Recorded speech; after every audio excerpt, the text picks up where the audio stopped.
Everyone in the family laughed when Clara Booker inherited nothing but a locked trunk from her dead grandmother. They said she got exactly what she deserved, the leftovers of a woman who had nothing. But what Clara found inside that trunk did not just silence them. It changed the meaning of everything they thought they knew about the old woman who raised her. Subscribe, hit like, and tell us in the comments.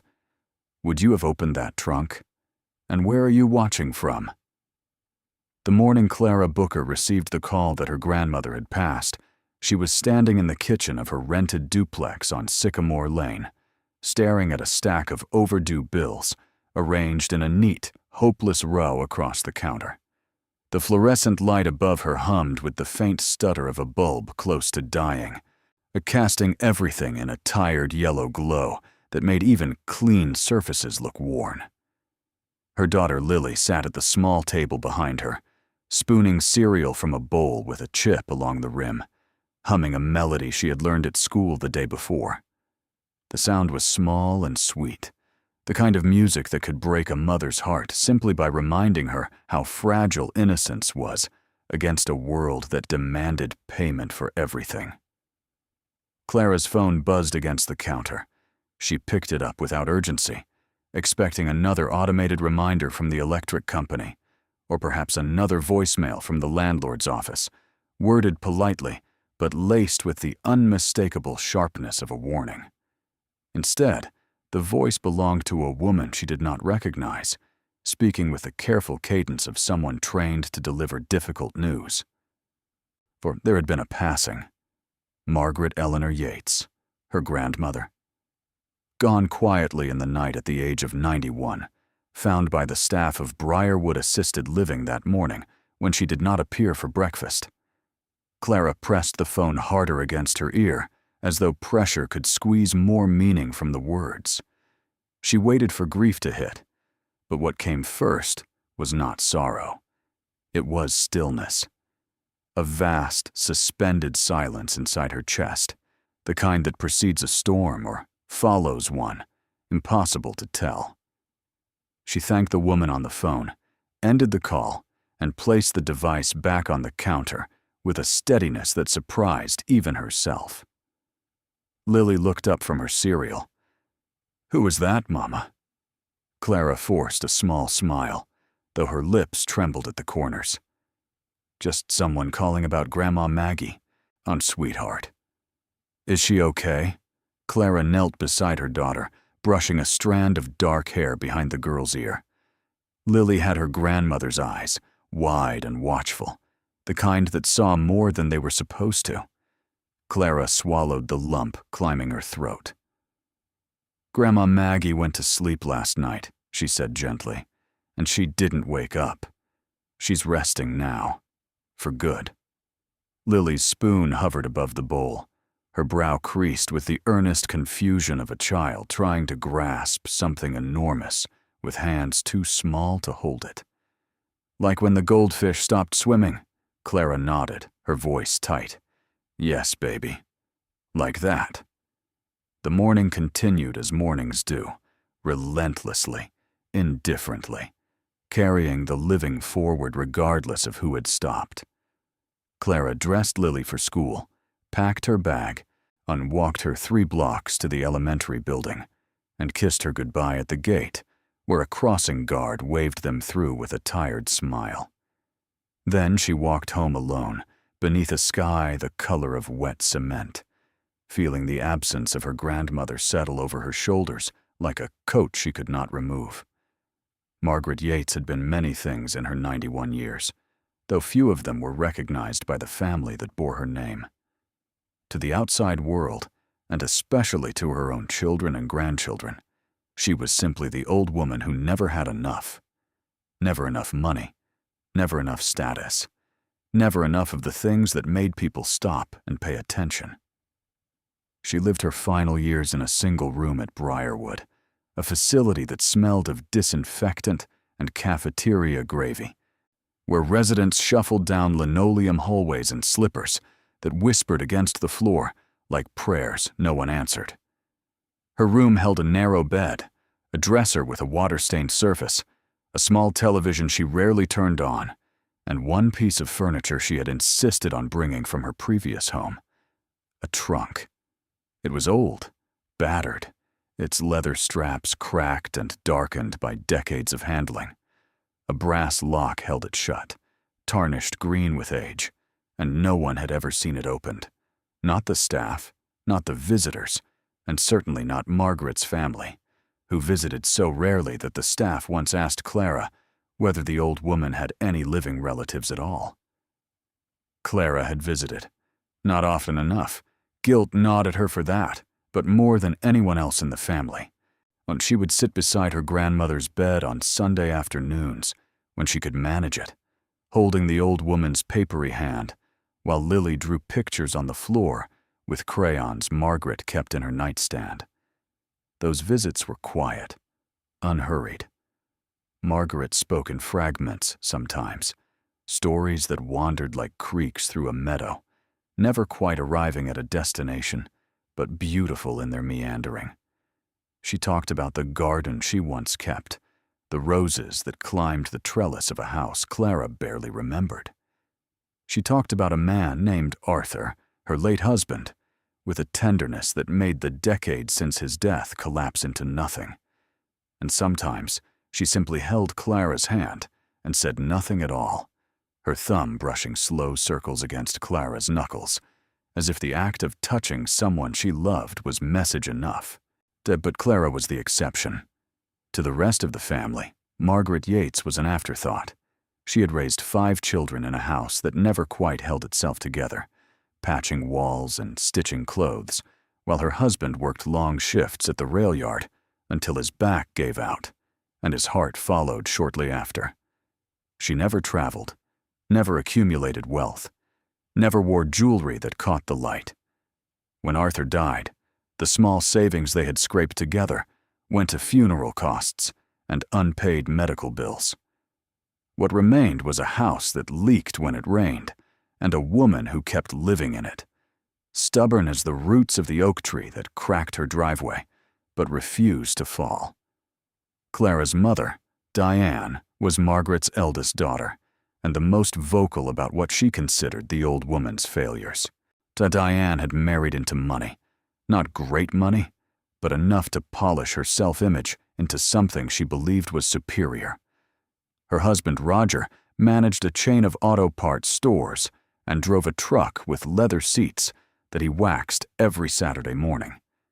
Together, they lived in a subdivision on the newer side of town, where lawns were chemically green and garage doors opened with remote controls.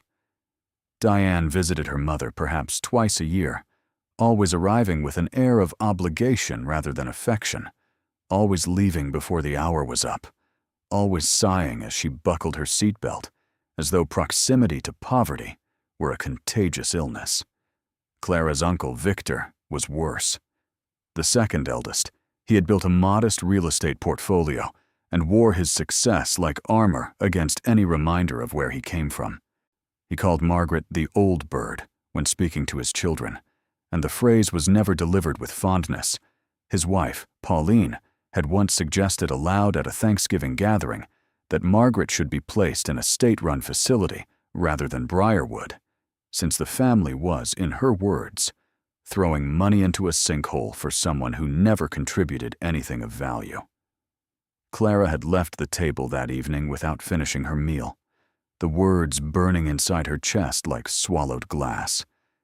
There were others, aunts, cousins, half-relatives who appeared at holidays and disappeared after dessert. But none of them regarded Margaret with anything beyond mild tolerance. She was the matriarch of a family that had outgrown her, or so they believed. They measured her life by what it lacked and found it wanting, so they never stopped to wonder what it contained. Clara was different because Margaret had raised her. When Clara's father left before her 3rd birthday, and Diane proved more interested in her new life with Roger than in the daughter who reminded her of a past she wanted to forget, it was Margaret who stepped in. Clara spent her childhood summers in that leaning house with the cracked driveway, eating homemade biscuits at a kitchen table scarred by decades of use. Margaret taught her to read by lamplight, to mend torn fabric with stitches so small they were nearly invisible, to plant tomatoes in soil that looked exhausted but somehow always produced. Those summers were the architecture of Clara's heart, and even when life pulled her away, when she grew up, married too young, divorced too quickly, and found herself raising Lily alone on a cashier's salary, she carried her grandmother's quiet lessons like stones in her pocket, heavy but grounding. Now Margaret was gone, and Clara felt the loss not as a single wound, but as the slow opening of something deep and irreversible, a door that would never close again. The funeral was held 4 days later in a small chapel attached to the funeral home on Ridgemont Road, a modest building with faded carpet and plastic flowers arranged in vases along the windowsills. The casket was simple. Clara had insisted on covering the cost herself, despite having almost nothing, because she could not bear the thought of her grandmother being buried without dignity. She had used the last of her savings, $312 scraped from an envelope she kept beneath her mattress, and the funeral director had quietly waived the remaining balance after seeing the look on her face. The chapel was not full. Margaret's children attended, though their expressions suggested inconvenience more than mourning. Diane sat in the front row beside Roger, dabbing her eyes with a tissue she never actually pressed to her skin. Victor sat 2 rows behind, arms crossed, checking his watch with a frequency that made Clara's stomach turn. Pauline whispered something to him, and he smirked. A handful of distant relatives filled scattered seats, their faces bearing the vacant look of people attending an event they had already mentally filed under obligation completed. Clara sat in the second row with Lily pressed against her side, the girl's small hand gripping hers with a tightness that said she understood more than her age should allow. Clara stared at the casket, its surface reflecting the pale overhead lights, and thought about the last time she had visited her grandmother. It had been 3 weeks ago. Margaret had been sitting up in bed, her white hair combed neatly, her eyes unusually bright. She had taken Clara's hand and held it for a long time without speaking. Then she had said, very quietly, "When the time comes, take the trunk. Don't let anyone else touch it. Promise me." Clara had promised, not understanding the weight of the request, not yet knowing it would be the last conversation they would ever have. After the funeral, the family gathered at Diane's house for what was politely called a reception, but functioned more as a preliminary discussion about Margaret's estate. The word estate itself was used with a smirk by Victor, who leaned against the kitchen island with a glass of iced tea and announced to the room that there was unlikely to be anything worth dividing. Margaret had died with less than $800 in her bank account. No property. The old house had been sold years ago to cover her care, and no investments, no insurance policies, no hidden accounts. The only asset listed in the modest will prepared by a legal aid attorney was the contents of her room at Briarwood, which amounted to clothing, a few personal effects, and the trunk. The will was read informally by Victor, who had taken it upon himself to collect it from the attorney's office. He stood beside the dining table and read aloud with the detached efficiency of a man reviewing an inventory list. To Diane, Margaret left a set of porcelain teacups that had belonged to her own mother, chipped but complete. To Victor, a collection of Arthur's old railroad pocket watches. To other children and grandchildren, small personal items. A Bible, a quilt, a wooden jewelry box containing costume earrings and a broken brooch. And to Clara, the trunk. The room went quiet for exactly 1 breath before the laughter began. It started with Pauline, a sharp exhale through her nose that she tried to disguise as a cough. Then Victor, shaking his head with a grin that curled at the edges like something rotten. "Well," he said, folding the paper, "I guess the old bird saved the best for last." He looked at Clara with an expression caught between pity and amusement. "Congratulations. You inherited a suitcase." Diane pressed her lips together in a thin line. Mother always did have a sense of humor. "It's not a suitcase," Clara said quietly, though her voice wavered. "It's her trunk. She asked me to take it." "And what do you think is inside?" Pauline asked, leaning forward with the performative curiosity of someone who already believed the answer was nothing. "Old newspapers, moth-eaten scarves, maybe a jar of buttons." Scattered chuckles rippled through the room.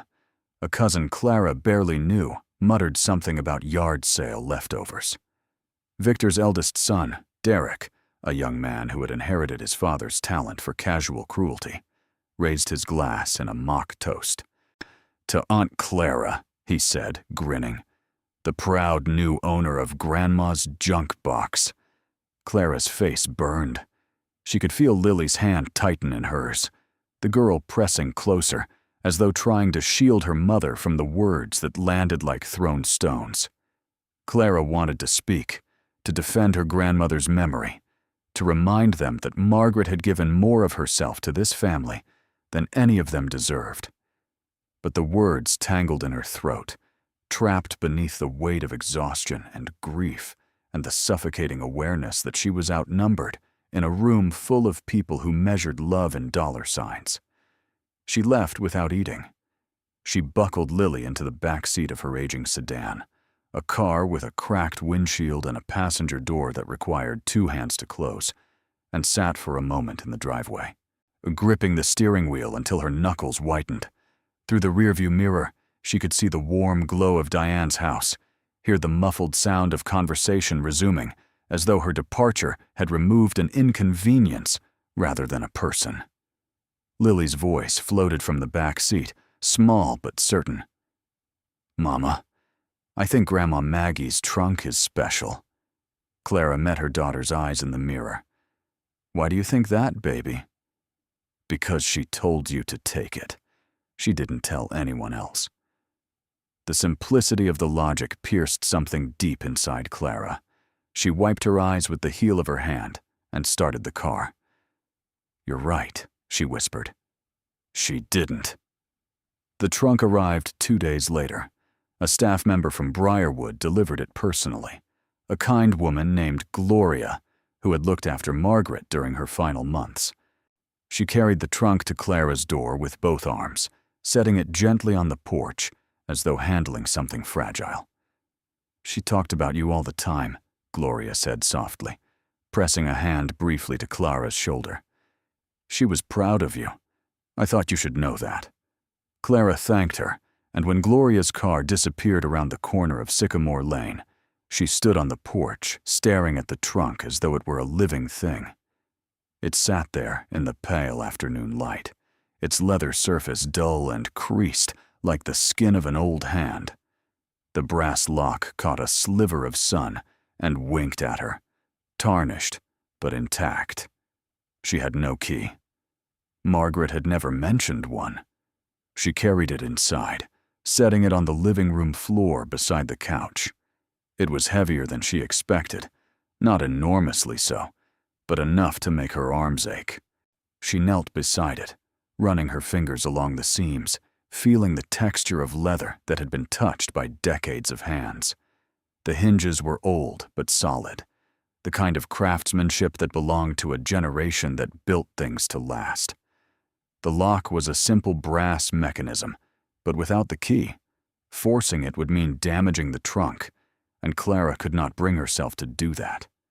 Not yet. Not when the trunk still carried the invisible fingerprints of the woman who had kept it sealed all those years. She sat back on her heels and stared at it, a dozen questions circling her mind. Why had Margaret guarded this trunk so fiercely?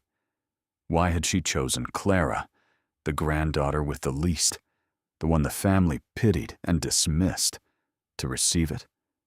What had she meant when she said, "Don't let anyone else touch it"? The phone rang that evening while Clara was making dinner, a box of macaroni and cheese stretched thin with extra water to make it last. It was Diane. "I heard the trunk was delivered," her mother said, her tone light but edged, the way it always was when she wanted something but refused to admit it. "Have you opened it?" "Not yet. There's a lock." "A lock." Diane paused. "Well, you can probably pry it open with a screwdriver, or take it to a locksmith. I'm sure whatever's inside isn't worth the trouble, but you might as well get it over with." Clara stirred the macaroni slowly, watching steam curl upward. "Grandma asked me to take it. She was specific about it." Mother was specific about a lot of things that didn't amount to much. Diane's voice carried the familiar weight of dismissal, and a tone she had perfected over years of reducing Margaret's life to a series of inconveniences. "Listen, if there's anything of actual value in there, documents, old bonds, anything financial, you should let Victor and me know. It would be the fair thing to do." Clara's grip tightened on the spoon. "She left it to me, Mom." "I'm not saying she didn't. I'm saying if there's something significant, the family should be involved. We all have a right to—" "You laughed," Clara interrupted, her voice quiet but firm. "Everyone in that room laughed when they heard I got the trunk. You called it a junk box. Victor called it a suitcase. Now you want to be involved?" Silence hummed on the line. Clara could almost hear her mother recalibrating, searching for the right combination of guilt and authority. "I'm just looking out for everyone's interests," Diane said finally, her tone cooler now, "including yours. Good night, Mom." Clara hung up before Diane could respond. She stood motionless beside the stove, steam dampening her face, heart pounding with an anger she rarely allowed herself to feel. The macaroni bubbled and popped. Lily appeared in the doorway, clutching a crayon drawing of a woman with white hair surrounded by stars. "I made this for Grandma Maggie," Lily said. "Can we put it on the trunk?" Clara crouched down and studied the drawing with the seriousness it deserved. The figure had wide, kind eyes and a smile that curved gently upward. Stars of every color surrounded her, like a constellation designed by love. Clara pressed her lips together, fighting the swell of emotion rising through her chest. "Yes," she said. I think Grandma Maggie would love that." That night, after Lily was asleep, Clara sat cross-legged on the floor beside the trunk, Lily's drawing taped carefully to its lid. The house was quiet except for the hum of the refrigerator and the occasional creak of settling wood. A single lamp cast a warm circle of light around her, leaving the edges of the room in soft shadow. She placed both hands flat on the trunk's surface and closed her eyes. She could almost hear her grandmother's voice, not the frail whisper of her final years, but the warm, steady tone from Clara's childhood. The voice that read stories aloud on rainy afternoons, that sang hymns while kneading bread, that said, "You are enough, Clara girl," on mornings when the world felt too large and too unkind. Clara opened her eyes and studied the lock. Well, it was not a modern padlock, but an old-fashioned keyhole mechanism, the kind that required a small, specific key, a skeleton key perhaps, or something similarly delicate. She leaned closer, examining the brass plate around the keyhole. Years of tarnish had darkened it to a deep greenish brown, but she noticed something she had not seen before. Faint scratches near the bottom of the plate, not random wear, but deliberate marks. Letters, tiny and precise, etched into the metal with a tool sharp enough to leave permanent impressions, but gentle enough to preserve the surface. She tilted the trunk toward the lamp and squinted. The letters came into focus slowly, like words surfacing from deep water. C.E.B., Clara Eleanor Booker. Her initials. Her full name, and the name her grandmother had given her at birth, because Diane had been too exhausted and too resentful to choose one herself. Clara's breath caught. Her grandmother had carved her initials into the lock plate. Not recently. The patina over the scratches told her they had been there for years, perhaps decades. Margaret had marked this trunk for Clara long before anyone knew it would be inherited. Long before anyone thought to laugh at its insignificance. The discovery sent a shiver through her that had nothing to do with the temperature. She traced the initials with her fingertip, feeling the grooves left by her grandmother's hand, and something shifted inside her. A quiet certainty, like the click of a lock finding its correct position. Whatever was inside this trunk was meant for her, not for Diane, not for Victor, not for anyone who had dismissed Margaret's life as small and worthless. For her.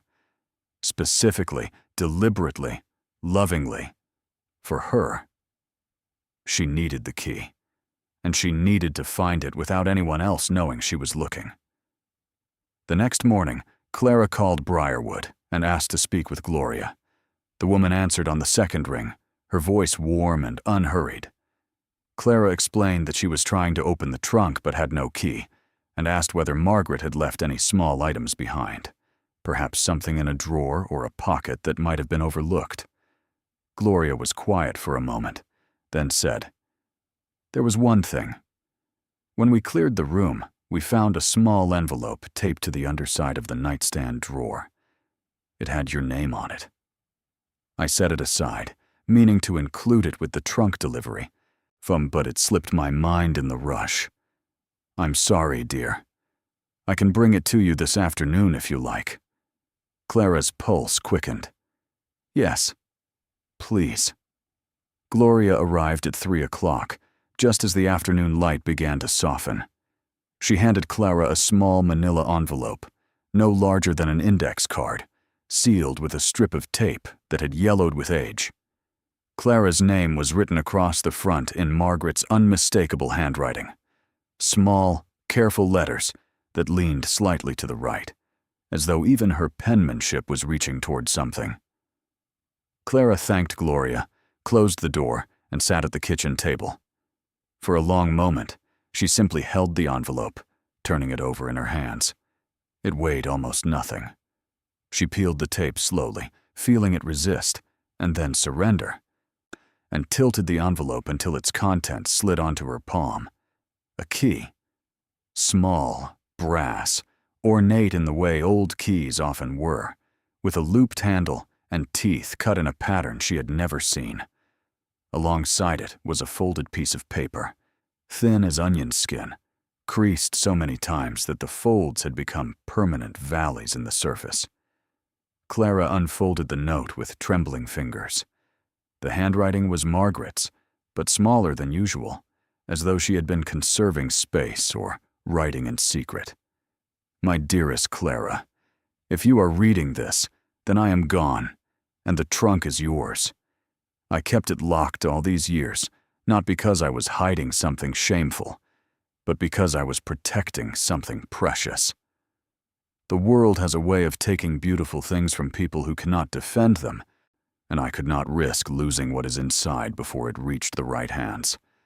You were always the right hands, Clara girl. Open the trunk when you are alone. Take your time. What you find will not make sense all at once, but it will. Trust the process the way you trusted me when I taught you to plant seeds in soil that looked too tired to grow. Do not let them take this from you. Not your mother. Not Victor. Not anyone who measured my life by what I lacked instead of what I kept.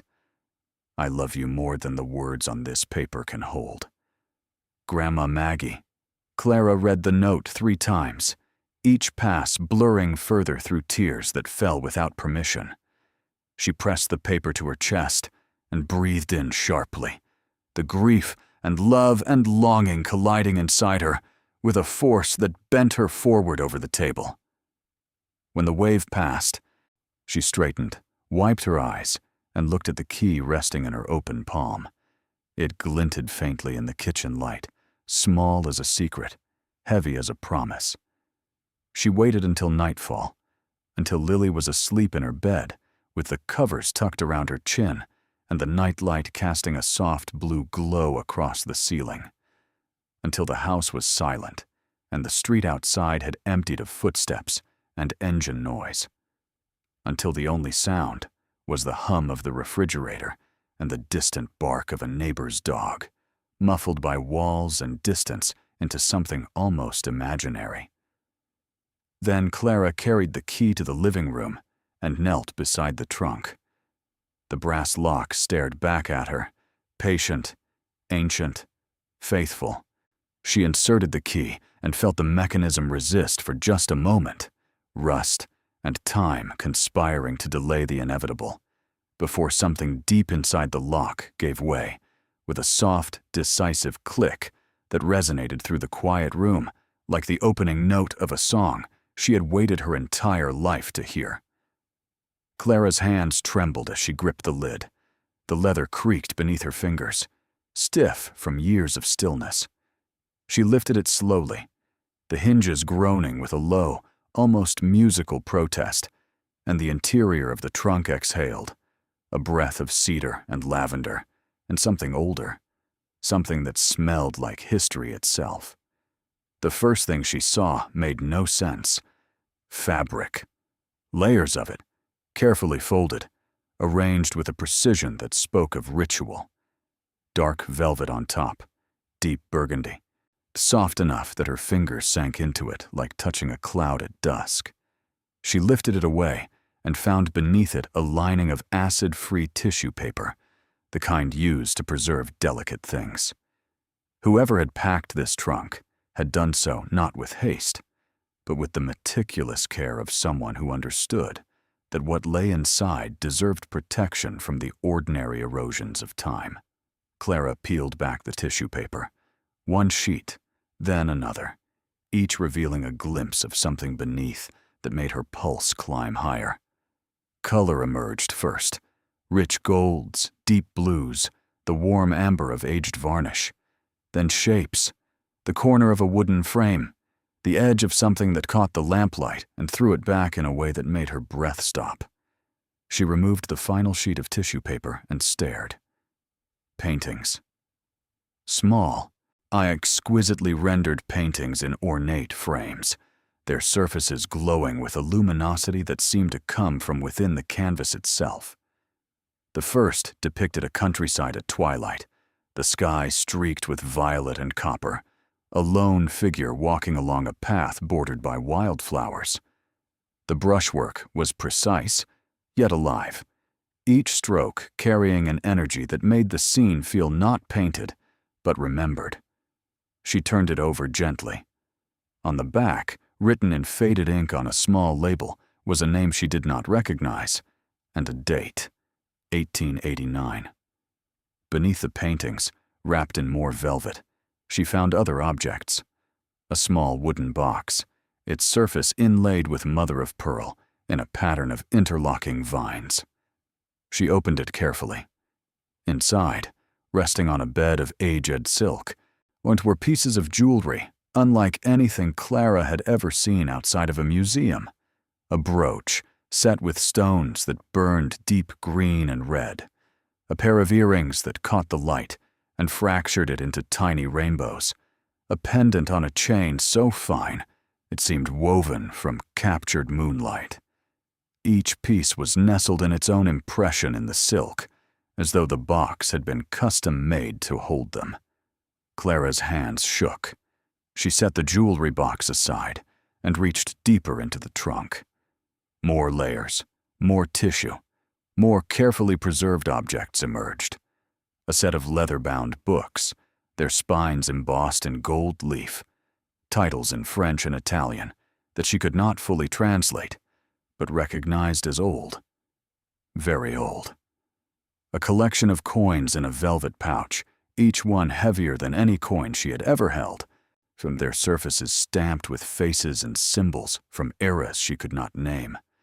A bundle of letters tied with a ribbon that had faded from what must have once been red to a soft, exhausted pink. The handwriting on the envelopes small and precise, and bearing postmarks from cities across Europe. At the very bottom of the trunk, beneath everything else, lay a single leather portfolio, flat and wide, secured with a brass clasp. Clara unfastened it and opened the cover. Inside were documents, certificates, deeds, letters of authentication, and photographs. Black and white images of rooms filled with art, of display cases holding jewelry, of a young couple standing before a storefront with a sign she could barely read through the grain of the aged print. And among the documents, one page stood out, untyped on heavy cream-colored paper, with a letterhead from an auction house, whose name even Clara, with her limited knowledge of such things, recognized instantly.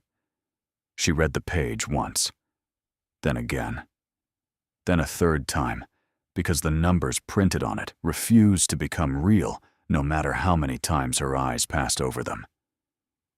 Clara sat back on her heels. The trunk gaped open before her, its contents spread across the carpet like artifacts from a world she had never been permitted to enter.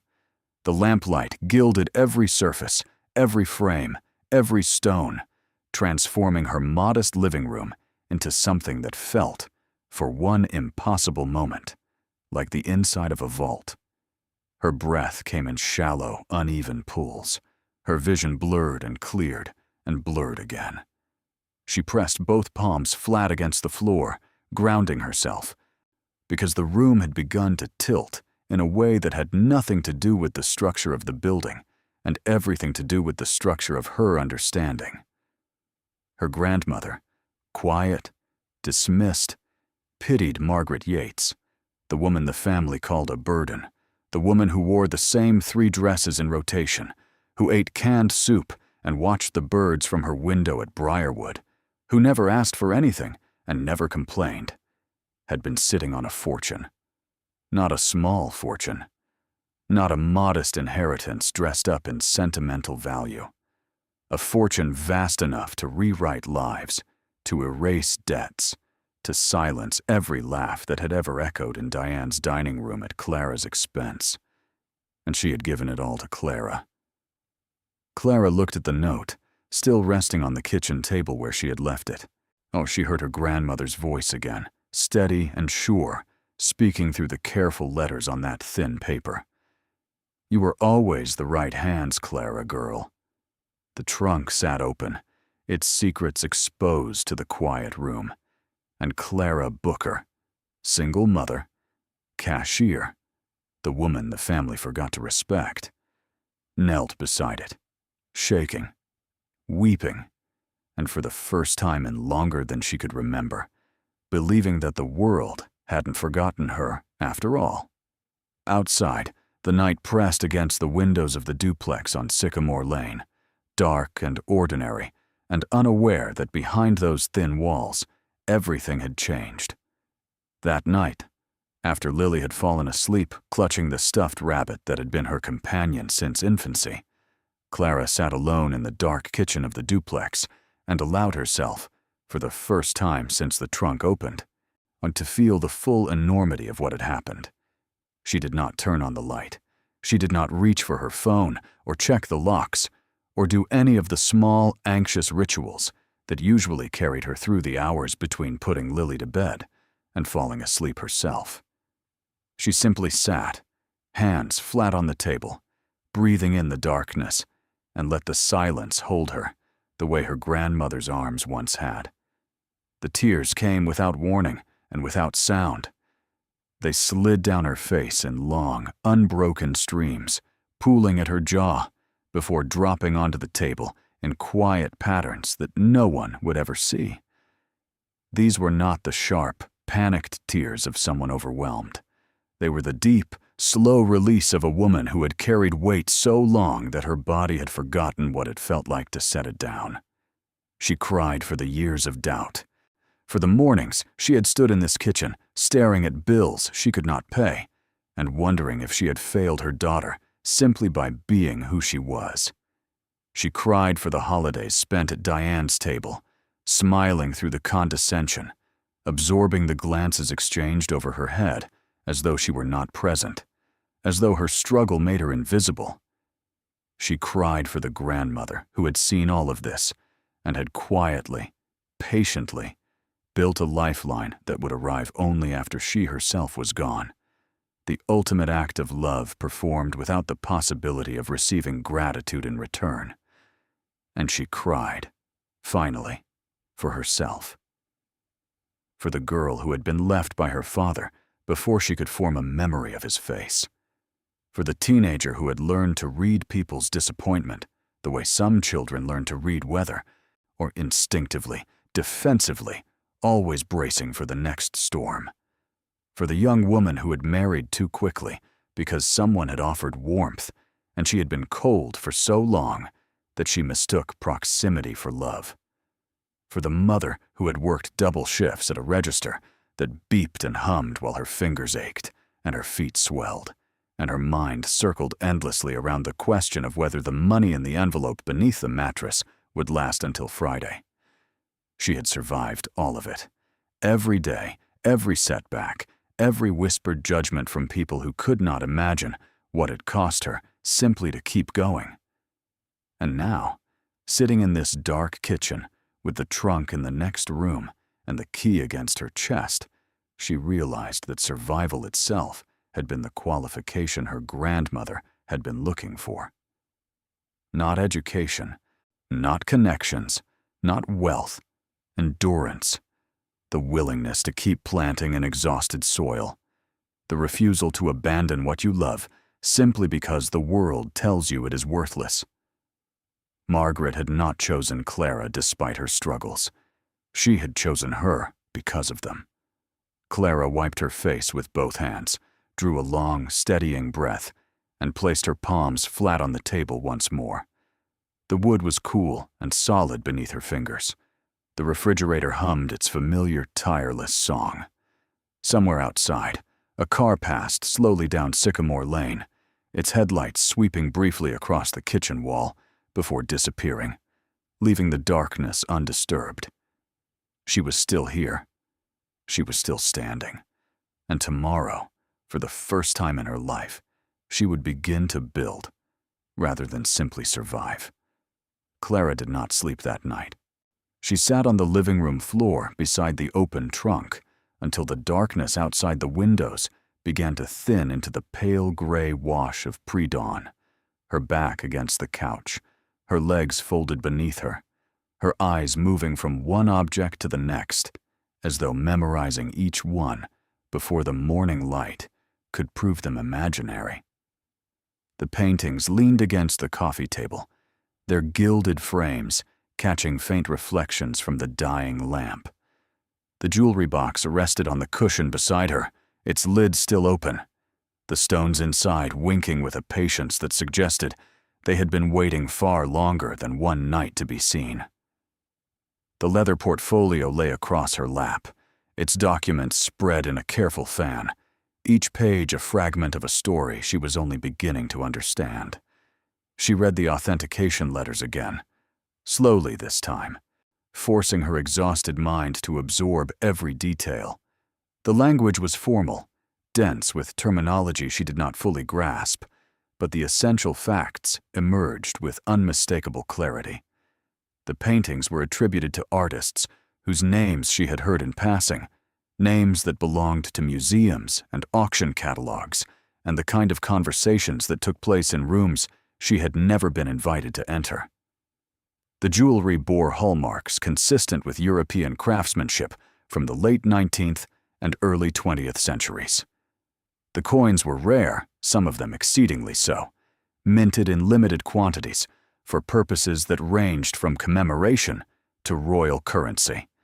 And the letters, the bundle tied with the faded pink ribbon, were correspondence between individuals whose names appeared in the authentication documents as original collectors, a provenance links in a chain that stretched back more than a century. But it was the appraisal summary at the bottom of the portfolio that made Clara's hands go cold every time she looked at it. A single page, typed with precision, bearing the letterhead of Hargrove and Associates, one of the most respected auction houses on the eastern seaboard. The document was dated 11 years ago. Margaret had sought this appraisal quietly, privately, without telling anyone. The total estimated value of the trunk's contents at the time of assessment was listed in a figure that Clara had to read 4 times before her brain accepted it as a number and not a typographical error. $14.6 million.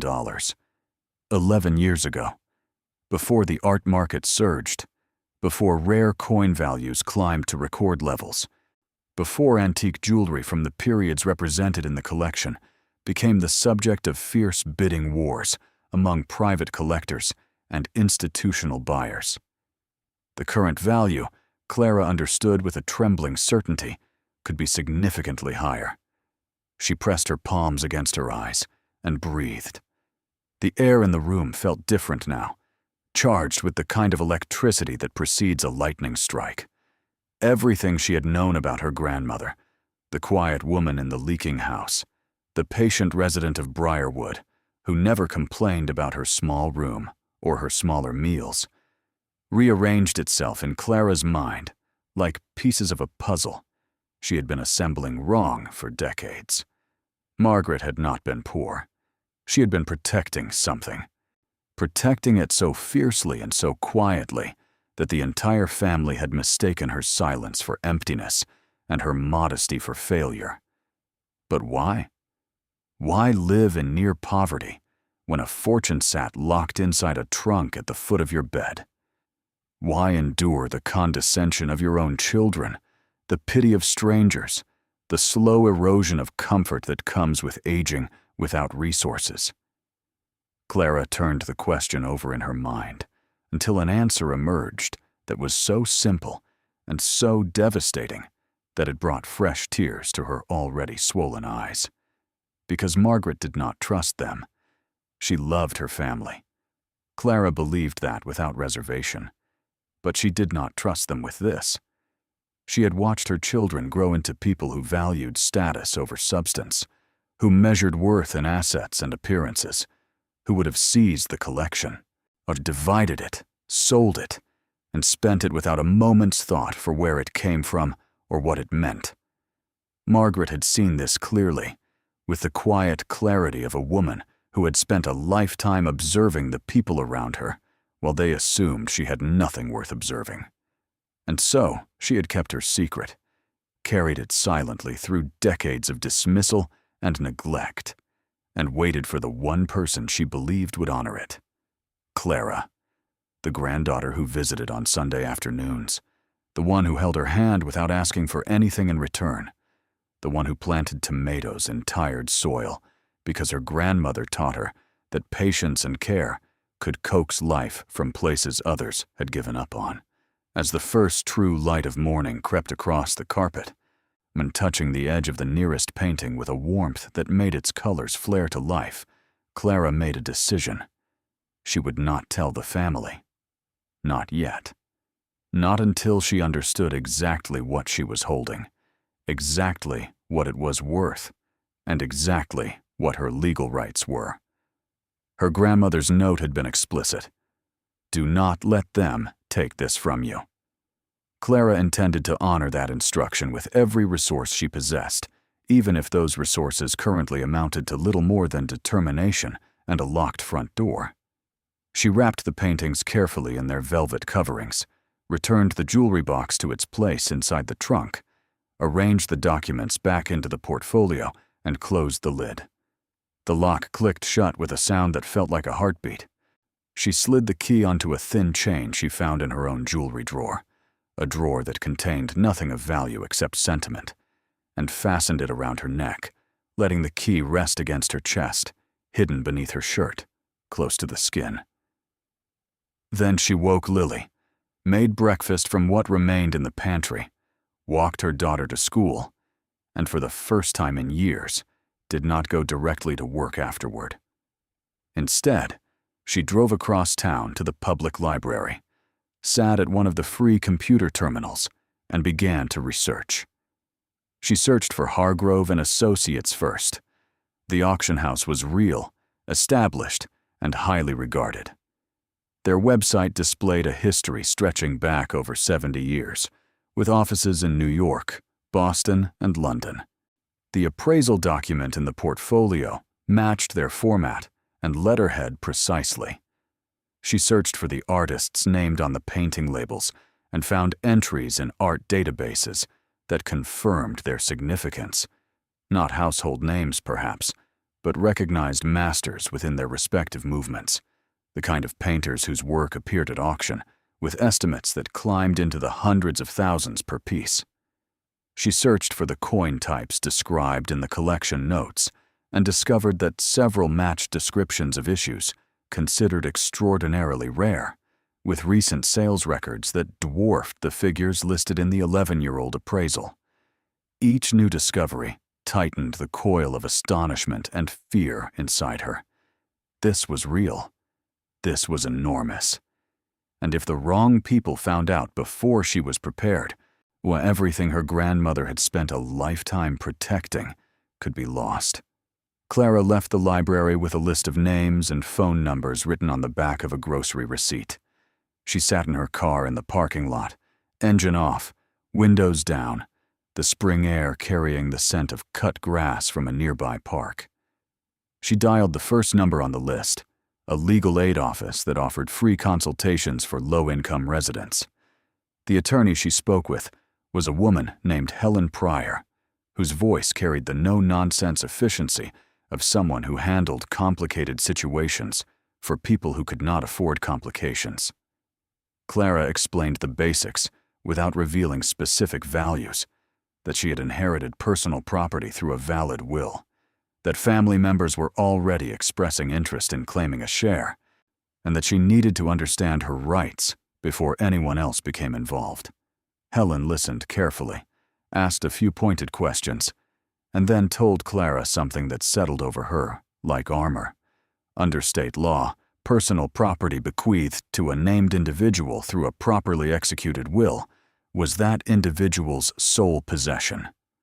Other family members had no legal claim to it, regardless of their relationship to the deceased or their feelings about the distribution. The will was clear. The trunk and its contents belonged to Clara. Period. But Helen also warned her. Family disputes over inheritance were among the most common sources of litigation, and emotions often drove people to file claims they knew were groundless, simply to exert pressure. If Clara's relatives believed the trunk contained something valuable, well, they might contest the will, allege undue influence, or claim that Margaret lacked the mental capacity to make sound decisions. These challenges were rarely successful when the will was straightforward, but they could be expensive, time-consuming, and emotionally devastating. Clara thanked her, hung up, and stared through the windshield at the parking lot. A mother walked past with 2 children, each holding an ice cream cone, their laughter floating through the open window, like music from a radio tuned to a station Clara had forgotten existed. She thought about Lily, about the cracked windshield she could not afford to fix, about the stack of bills on the counter, about the look on Victor's face when he read the will aloud, the smirk, the dismissal, on the assumption that Clara's inheritance was as worthless as they believed Clara herself to be. She picked up the phone again and dialed the number for Hargrove and Associates. The woman who answered transferred her to a senior appraiser named Martin Calloway, whose voice was calm and measured in the way of someone accustomed to handling conversations where large numbers were involved. Clara explained that she had come into possession of a collection that had been appraised by their firm approximately 11 years prior, and that she wished to have the appraisal updated. She read the reference number from the original document. There was a pause, the sound of keys clicking on a computer, and then Martin's tone shifted almost imperceptibly from professional courtesy to heightened attention. "Mrs. Booker," he said, and there was a new weight in his voice. "I'm looking at the file now. This is the Yates collection. We were wondering when someone would contact us. Mrs. Yates informed us years ago that the collection would eventually be transferred to a family member, and she asked that we extend our full services to that individual when the time came. I'm pleased to speak with you." Clara's throat tightened. Even in the practical matter of appraisals and auction houses, her grandmother had thought ahead, had planned. had laid careful groundwork in silence, while the family around her assumed she was doing nothing at all. Martin explained that a formal reappraisal would require the collection to be examined in person by their team, ideally at their facility, though they could arrange a secure home visit given the circumstances. He mentioned insurance, transport protocols, climate-controlled environments. He spoke about the current market conditions for each category of item in the collection: paintings, jewelry, numismatics, ephemera, and with each category, he offered preliminary estimates that exceeded the original figures by margins, wide enough to make Clara grip the steering wheel until her fingers ached. "Based on what I'm seeing in our records," Martin said, "and accounting for market appreciation over the past decade, I would anticipate the current aggregate value of the collection to be in the range of $22 to $26 million, possibly higher, depending on the condition of certain pieces and the competitive interest at auction." Clara closed her eyes. $22 to $26 million. The number existed in a realm so far beyond her daily reality that it felt less like information and more like a physical force pressing against her chest. She managed to thank Martin, agreed to schedule the reappraisal, and ended the call with hands that trembled so badly she nearly dropped the phone into the gap between the seat and the console. She sat in the parking lot for a long time after that. The ice cream family had gone. The lot was emptying as the lunch hour approached. A sparrow landed on the hood of her car, cocked its head at her through the windshield, and flew away. Clara watched it disappear into the bright sky and thought about her grandmother sitting alone in that small room at Briarwood, the trunk at the foot of her bed, a fortune locked inside it, and no one in the world who understood what she was guarding or why. She had lived like that for years, decades perhaps, enduring the assumption of poverty while sitting atop a collection worth millions, eating institutional meals while her children drove expensive trucks and decorated houses with furniture that cost more than Margaret's monthly care, listening to Pauline suggest she be moved to a cheaper facility, while a single brooch in that trunk could have purchased the entire building. The discipline it must have required, the loneliness, the sheer force of will needed to maintain that silence. Clara could scarcely imagine it. But she understood the reason now, understood it with a clarity that ached. Margaret had been waiting for the right moment, waiting for the right person, for waiting to be sure that the treasure she had accumulated and preserved across a lifetime would not be squandered by people who would sell it without understanding its value. Not the monetary value, but the human value, the history embedded in each painting, each letter, each coin. The story of how a woman with no formal education and no social standing had somehow, quietly, patiently, built a collection that would make museum curators weep. Clara drove home, picked up Lily from school, made dinner from the last box of pasta in the cupboard, and tucked her daughter into bed with a story about a princess who found treasure in a place no one else thought to look. Lily smiled and said, "Like Grandma Maggie's trunk," and Clara kissed her forehead and whispered, "Exactly like that." The following week moved with a speed and intensity that Clara had never experienced. Martin Calloway's team arrived on Thursday in a discreet van with no markings, carrying padded cases, white gloves, and portable lighting equipment designed to examine artwork without causing damage. They spent 6 hours in Clara's living room, photographing each item, measuring dimensions, testing materials, verifying hallmarks and signatures with magnifying instruments that looked more suited to a surgical theater than a cashier's duplex. Clara watched from the kitchen doorway, arms crossed, heart hammering, as strangers handled objects her grandmother had guarded for longer than Clara had been alive. The team was professional, reverent even. They spoke in low voices, exchanging glances that communicated volumes. At one point, saw a young woman examining one of the smaller paintings, looked up at her colleague with wide eyes, and mouthed something Clara could not hear, but unmistakably understood, as recognition, the kind of reaction that confirmed what the documents already claimed. When they left, Martin called Clara that evening with preliminary results.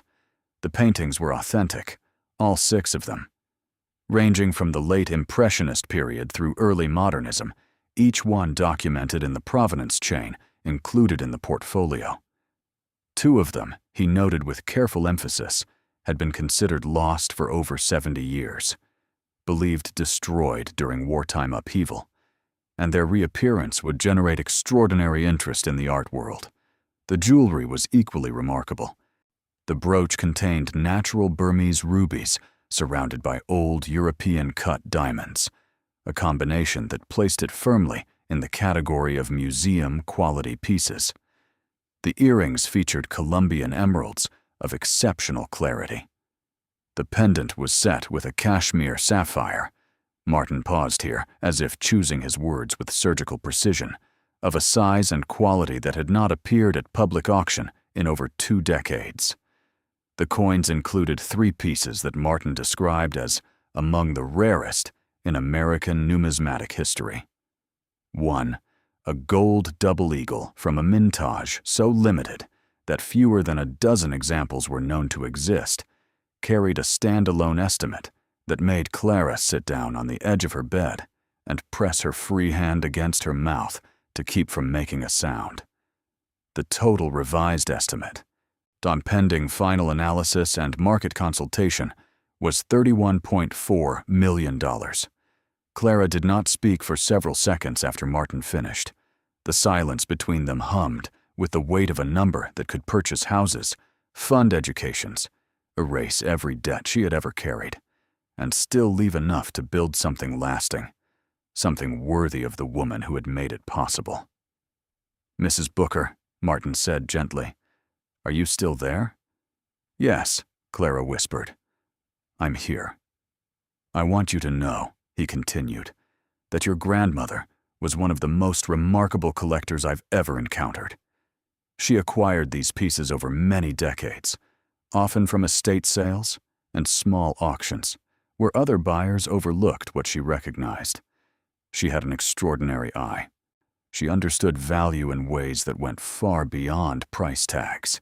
It was a privilege to appraise this collection the first time, and it is a privilege to do so again." Clara thanked him in a voice that broke twice before the sentence was complete. She hung up and sat in the stillness of her bedroom, listening to the sound of Lily breathing softly in the next room through the thin wall that separated them. $31.4 million, hidden inside a trunk that her family had called a junk box. Left to the granddaughter, they had called a disappointment. By the grandmother, they had called a burden. The irony was so vast, it could have filled the sky. Word reached the family faster than Clara had hoped. She did not know how. Perhaps a neighbor had noticed the unmarked van, and perhaps someone at Briarwood had mentioned the trunk to a visitor. Perhaps the invisible network of small-town information had done what it always did, and carried whispers where they were not invited.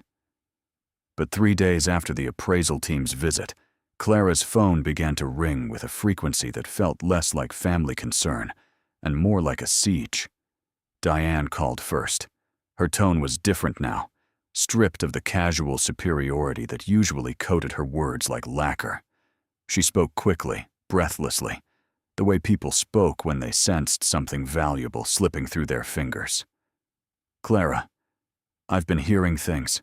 People are talking. Something about appraisers coming to your house. What's going on with that trunk?" Clara held the phone against her ear and stared at the ceiling of her kitchen, where a water stain had been spreading slowly for months, shaped like a map of a country she had never visited. "The trunk belongs to me, Mom. Grandma left it to me."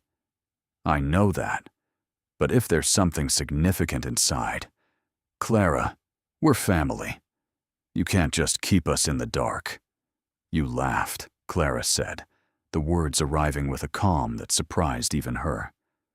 "At the reading. Everyone laughed. Victor called it a suitcase. Derek toasted my junk box. You told me whatever was inside probably wasn't worth the trouble. Silence, then tighter. That was before you knew what? That it might be worth something? Clara's voice did not rise. It did not need to. The steadiness itself carried more force than any shout. Grandma chose me, Mom. She carved my initials into the lock. She wrote me a letter. She planned this for years. She knew exactly who she wanted to have it, and she knew exactly who she didn't. The silence that followed lasted long enough for Clara to hear her own heartbeat in her ears.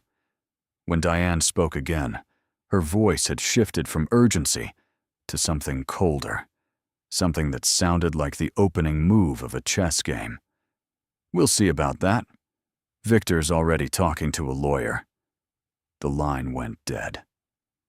Victor's call came 2 hours later, and it was not dressed in even the pretense of warmth. He spoke the way he spoke in business meetings, clipped, direct, designed to intimidate. He told Clara that he and Diane were considering contesting the will on the grounds that Margaret had been mentally compromised during her final years, and that the bequest of a potentially valuable collection to a single grandchild represented an irrational deviation from fair distribution. He mentioned legal precedent. He mentioned costs. He mentioned how difficult and drawn out such proceedings could become for someone in Clara's financial position. The threat was clear.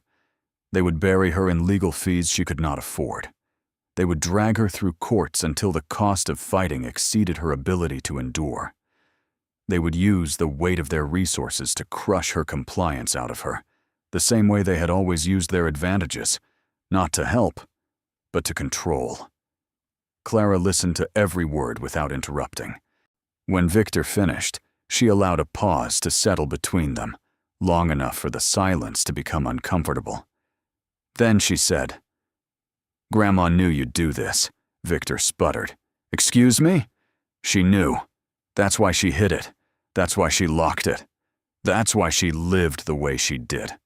Not because she had nothing, but because she knew what would happen if any of you found out. She watched you for decades, Victor. She watched all of you measure everything in dollars and dismiss everything that couldn't be deposited. And she decided, clearly, deliberately, in her own sound mind, that none of you deserved what she had spent her life building. The silence on Victor's end was absolute. "The will is legal," Clara continued, her voice steady as bedrock. "The bequest is clear. I've already consulted an attorney, and I'll consult another if I need to. Contest it if you want. File whatever you want. But know this, I will not fold. I will not hand over what Grandma entrusted to me because you showed up with a lawyer and a loud voice. She didn't raise me to quit, and she didn't choose me by accident." She hung up before he could respond. The legal challenge came anyway, because people who have spent their lives believing they deserve more than others do not surrender easily. Victor retained an attorney within the week, filing a motion to contest the will and requesting a temporary injunction to prevent Clara from selling, transferring, or otherwise disposing of the trunk's contents until the matter was resolved. Diane joined the petition, and soon a third name appeared on the filing. Pauline, who had never once visited Margaret at Briarwood, or who had publicly suggested the old woman be warehoused in a cheaper facility, and who now claimed a share of the fortune with the breathtaking audacity of someone who believed entitlement was the same thing as right. Clara received the legal papers on a Tuesday afternoon. The envelope was thick, heavy with documents, and the sight of it on her kitchen table made her stomach lurch with the familiar nausea of being outmatched. She opened it with a butter knife because she did not own a letter opener, and she read every page with the careful attention her grandmother had taught her to give to things that mattered, even when, especially when, they frightened her. The claims were exactly what Helen Pryor had predicted. Diminished mental capacity, undue influence, inequitable distribution. The language was sharp, clinical, designed to reduce Margaret's final wishes to the confused ramblings of a deteriorating mind manipulated by a desperate granddaughter. Reading it felt like watching someone desecrate a grave. But Clara did not crumble. Something had hardened inside her during the week since the trunk opened, something forged from grief and love and the unshakable knowledge that her grandmother had seen this coming and had prepared her for it. The note, "Do not let them take this from you," was not a wish. It was a command, a battle order issued by a woman who understood her own family well enough to know that the final war would not be fought over money, but over the right to decide what Margaret's life had meant. Clara called Helen Pryor that evening and explained the situation in full for the first time, holding nothing back. The attorney listened with an intensity that Clara could feel through the phone. When she finished, Helen was quiet for a moment, and then she said, "I know someone who can help. Pro bono. She handles cases like this, inheritance disputes, where the deck is stacked against the rightful heir. Her name is Judith Calloway. She's very good. And she doesn't lose."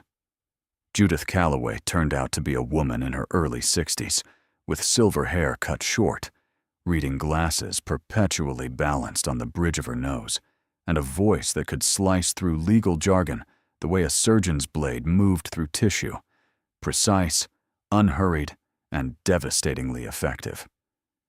She met Clara at the legal aid office the following afternoon, reviewed every document in the portfolio, read Margaret's handwritten note 3 times, and then looked at Clara with an expression that combined professional confidence with something warmer, recognition perhaps of a fight worth taking.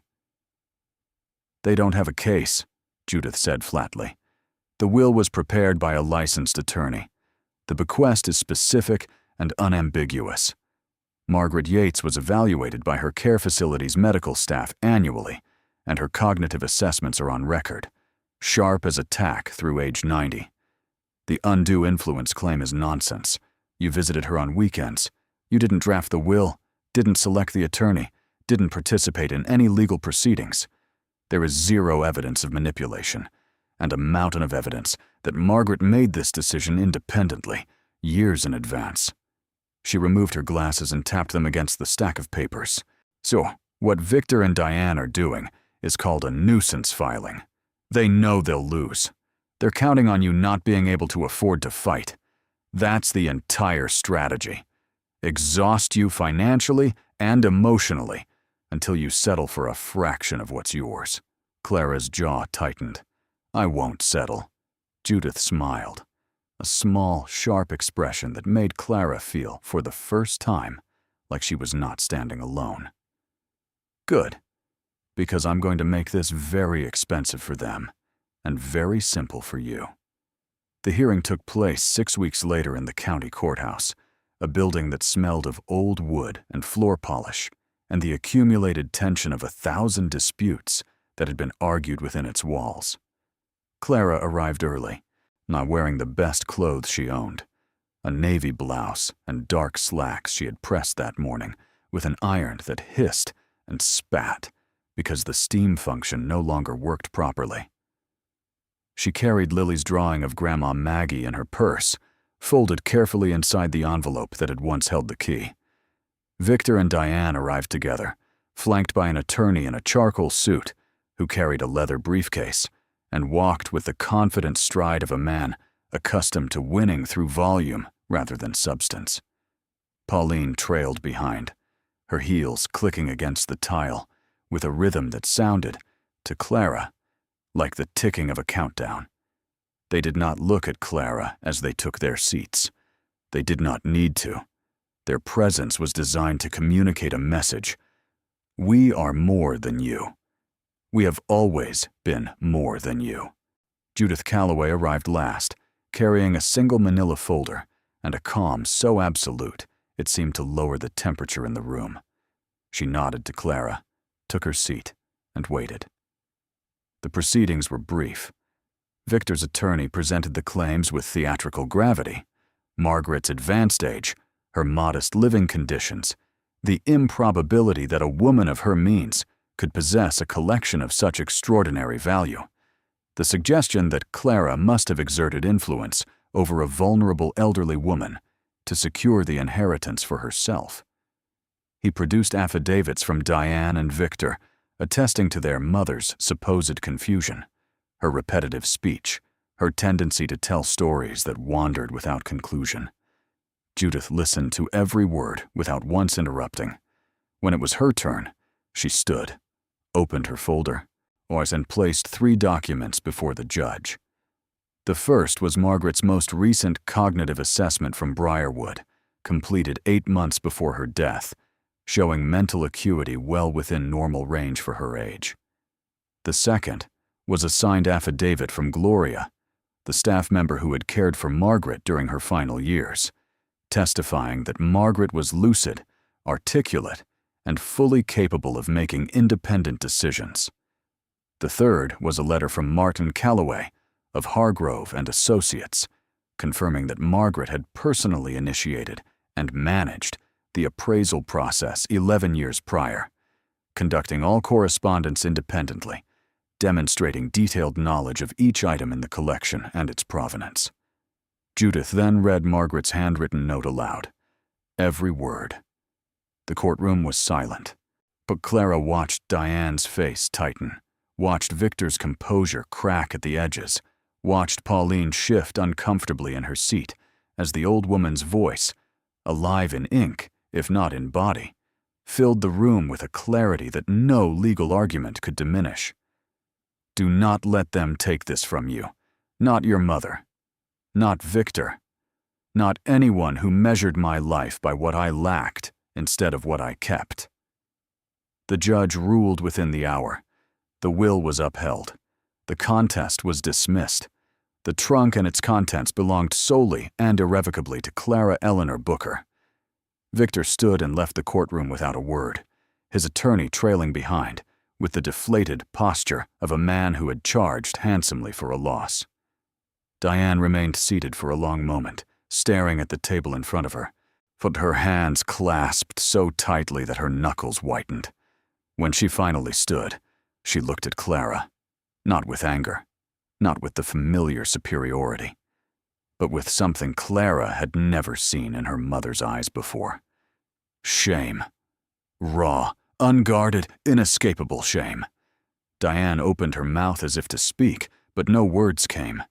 She turned and walked out, her heels silent on the carpet of the aisle, and the courtroom door closed behind her, with a sound that felt less like an ending and more like a seal breaking. Clara sat alone in the gallery for several minutes after everyone had left. Judith touched her shoulder gently and said, "You did it." But Clara barely heard her. She was thinking about her grandmother, about a woman who had spent decades being underestimated and dismissed, who had quietly built something extraordinary while the world looked the other way, and who had trusted one person, just one, to carry it forward.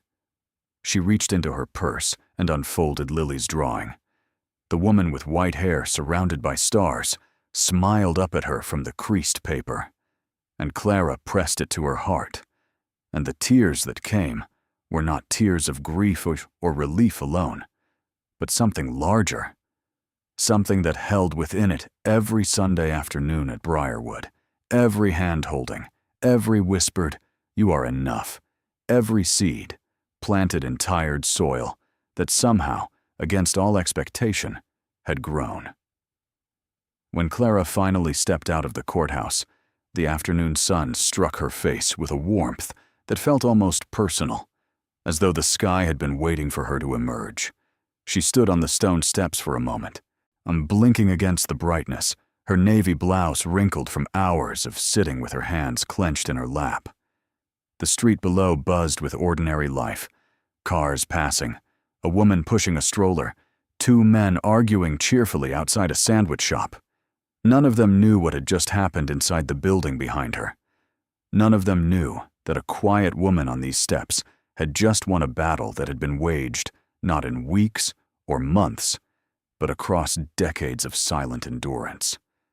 The world moved on, indifferent and bustling, and Clara found a strange comfort in that indifference. Miracles, she was learning, did not require an audience. She drove to Lily's school, arriving just as the final bell released a flood of children through the double doors. She parked beneath the oak tree near the fence and watched the stream of small bodies spill onto the sidewalk. Backpacks bouncing, voices tangling, shoes scuffing against concrete in the universal rhythm of childhood freedom. When Lily appeared, her dark hair loosened from its morning braid, her face flushed from whatever game had occupied recess. Clara felt something crack open inside her that she had been holding shut all day. Not grief, not relief, but a love so fierce it bordered on pain. The particular kind of love that belongs to mothers who have spent years shielding their children from truths too heavy for small shoulders. Lily climbed into the back seat and buckled herself in with the practiced efficiency of a child who had been doing it alone since she was old enough to reach. She looked at Clara in the rearview mirror and tilted her head. "You look different, Mama." Clara met her daughter's gaze in the glass. Different how? Lily studied her for a moment with those wide, watchful eyes, Margaret's eyes, and said, "Like you stopped holding your breath." The words landed with a precision that only a child could deliver, accidental and devastating and true. Clara's vision blurred. She blinked, gripped the steering wheel, and managed a smile that trembled at its edges, but held. "I think maybe I did, baby." "Did something good happen?" Clara paused, considering how to compress the weight of courtrooms and legal documents and a grandmother's lifelong secret into words a 7-year-old could carry without being crushed by them. She chose the simplest truth she could find. Grandma Maggie's trunk is safe, and nobody can take it away from us. A judge said so today. Lily's face brightened with the uncomplicated satisfaction of a child who believed in fairness the way she believed in gravity, as a law of the universe, obvious and non-negotiable. "Good," she said firmly. "It's ours. Grandma Maggie said so." "Yes, she did. Can we get ice cream?" Clara laughed, a real laugh, the first one in weeks that did not carry an undercurrent of worry, and pulled away from the curb. "Yes," she said. "We can absolutely get ice cream." They drove to the shop on Maple Avenue, the one with the hand-painted sign and the bell above the door that chimed when you entered. Lily ordered strawberry with sprinkles. Clara ordered vanilla because it was what Margaret had always chosen, plain and simple and underestimated, and somehow always the best thing in the room. They sat on the bench outside, legs swinging, spoons clinking against paper cups, and watched the sun begin its slow descent behind the rooftops. It was the most ordinary moment of an extraordinary day, and it was perfect. The days immediately following the court ruling moved through Clara's life with a strange and tender slowness, as though time itself recognized that she needed room to breathe before the world shifted permanently beneath her feet. She did not rush. She did not celebrate with champagne or grand gestures, or any of the things people imagined when they pictured someone coming into sudden wealth. Instead, she moved through her routines with the same steady rhythm she had always kept, waking before dawn, making breakfast for Lily, walking her daughter to school beneath skies that seemed somehow wider than before, while returning home to a duplex that still hummed with the aging refrigerator and still creaked when the wind pressed against its thin walls. The bills on the counter remained. The cracked windshield remained. The world inside Sycamore Lane looked exactly as it had the week before, because Clara understood something that most people never learn, that the truest changes begin not with what you acquire, but with what you finally allow yourself to believe you deserve. She wore the key around her neck every day, hidden beneath her shirt, resting against the skin above her heart. It had become less of a practical object and more of a talisman, a physical connection to the woman who had trusted her with everything. Sometimes, in quiet moments, while washing dishes, while watching Lily sleep, while sitting on the porch as the evening cooled, Clara would press her fingers against it through the fabric and feel the small, warm shape of it, and the contact would steady her the way her grandmother's hand once did. Martin Calloway guided her through the next steps with the patience of someone who understood that the journey from discovery to decision was not a sprint, but a careful, deliberate walk. He explained the options available for the collection: full auction through Hargrove and Associates, private sale to institutional buyers, partial dispersal with select pieces retained, or donation to museums with corresponding tax benefits. Each path carried its own timeline, its own financial implications, its own emotional weight. Clara listened to every explanation, asked questions when she did not understand, and refused to be hurried. Her grandmother had spent decades making careful decisions about these objects. Clara intended to honor that legacy by making careful decisions of her own. In the end, she chose a combination. The two paintings that had been considered lost, the ones whose reappearance would generate the most interest and the most scholarly significance, she donated to the National Gallery, with the stipulation that they be displayed together and that the accompanying placard credit their preservation to Margaret Eleanor Yates, private collector. The decision cost her millions in potential auction revenue, but the moment she imagined her grandmother's name on a museum wall, beside works of art that had survived wars and decades of neglect, because one quiet woman recognized their worth, the money ceased to matter, and some things were more valuable than value itself. The remaining 4 paintings went to auction. Martin's team handled the logistics with the precision of a military operation: insurance, transport, cataloging, marketing to a global network of collectors and institutions. The auction took place on a Thursday morning in October, in a room filled with people whose wealth Clara could scarcely comprehend, whose paddles rose with the casual frequency of someone ordering coffee rather than spending fortunes. She watched via live stream from her living room, Lily beside her on the couch eating an apple, unaware that the numbers flashing on the screen were reshaping the architecture of their lives. The 4 paintings sold for a combined total of $11.2 million.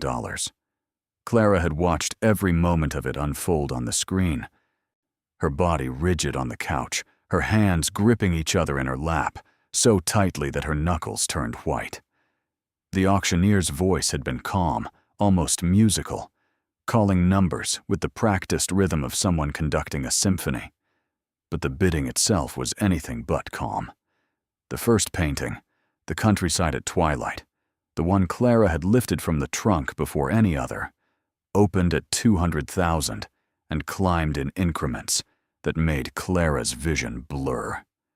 Paddles rose and fell in the room like the wings of competitive birds, each lift representing more money than she had earned in a decade. The final bid landed at $1.8 million, and when the gavel struck, the sound traveled through the live stream and into Clara's chest like a heartbeat that did not belong to her. The second painting drew even fiercer attention. It was one of the 2 that had been presumed lost, a harbor scene rendered in strokes so fluid they seemed to carry actual moisture. Martin had warned Clara that the art world's reaction to its reappearance would be intense, and he had not exaggerated. Bidding opened at $500,000 and escalated with a velocity that made Lily look up from her apple and stare at the screen, sensing something extraordinary in the tension of the numbers, even without understanding what they meant. 2 bidders engaged in a prolonged duel, each raise met with a counter so swift that the auctioneer barely had time to acknowledge one before the next arrived. The hammer fell at $3.4 million. Clara pressed her hand over her mouth and closed her eyes, and for a moment the room tilted gently, as though the floor beneath her had remembered. It was built on ordinary ground and could not quite support the weight of what was happening above it. Lily tugged her sleeve. "Mama, why are those people paying so much for Grandma Maggie's pictures?" Clara looked at her daughter and felt a laugh and a sob compete for the same breath. "Because Grandma Maggie knew something they didn't," she said. "She knew those paintings were special before anyone else in the world did." Lily considered this with the gravity of a child weighing something important. She was really smart, wasn't she? "The smartest person I ever knew," Clara whispered. And the truth of those words settled into the room with a permanence that no auction figure could match. The jewelry collection, offered in a separate auction the following month, had brought another $8.7 million. The rare coins, sold individually through a specialist numismatic house that Martin recommended, yielded $6.3 million over the course of several weeks, with the gold double eagle alone, the coin Martin had spoken of with such careful reverence, fetching $2.9 million from a private collector in Switzerland who had been searching for that specific piece for over a decade. The letters, the leather-bound books, and the remaining ephemera were purchased as a single lot by a university library for $1.4 million, with the understanding that they would be preserved, studied, and made accessible to scholars. Clara had insisted on that condition. These were not simply old papers. They were voices from another century, from conversations between people who had loved art and beauty and the quiet persistence of culture against the erosions of time. They deserved to be heard, not locked away in another trunk. When the final tally was calculated, after auction house commissions and fees and the careful accounting that Judith Calloway oversaw with hawk-eyed diligence, Clara Booker's net proceeds exceeded $24 million. She sat at her kitchen table on the evening the final deposit cleared, staring at the number on her phone's banking app. The fluorescent light overhead still hummed with its dying stutter. The water stain on the ceiling still spread like a map of an unknown country. Lily's cereal bowl from that morning still sat in the sink, the one with the chip along the rim. Nothing in the room had changed, and yet everything had, because the woman sitting in it was no longer the person the world had told her she was. She was not the disappointment Diane had implied. She was not the cautionary tale Victor had used to reassure himself of his own success. She was not the pitiful single mother the family whispered about at holiday gatherings, the one who could not even afford to fix her windshield. She was Clara Eleanor Booker, and her grandmother had chosen her name, carved her initials into brass, written her a letter that crossed the boundary between life and death, and entrusted her with the accumulated treasure of a lifetime lived with intention, patience, and a quiet genius that no one had bothered to see. Clara did not fix the windshield first. She did not buy a new car, or a new house, or new clothes, or any of the things that impulse and deprivation might have demanded. The first thing she did with the money was pay for Lily's education. She established a trust fund, managed by a financial advisor Judith recommended, structured to cover private schooling through high school, a full university education at any institution Lily chose, and a graduate program if she wanted one. The fund was designed to grow conservatively over the years, insulated from market volatility, untouchable by anyone except Lily herself upon reaching adulthood. Clara signed the documents at the advisor's office with a pen that felt heavier than any shovel or mop or cash register key she had ever held, because this signature did not just move money. It moved her daughter's future from the narrow corridor of survival into an open field of possibility. The second thing she did was pay off every debt she owed. The electric company, the landlord, the medical bills from Lily's ear infection the previous winter, the small loan she had taken from a payday lender during a desperate week when the cupboards were bare and her pride was not enough to feed a child.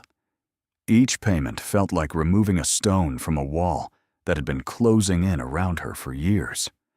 When the last balance reached zero, Clara sat in her car in the parking lot of the credit union and pressed her forehead against the steering wheel, not crying, just breathing, feeling the extraordinary lightness of being owed nothing and owing nothing, like of standing on ground that was finally, unequivocally, her own.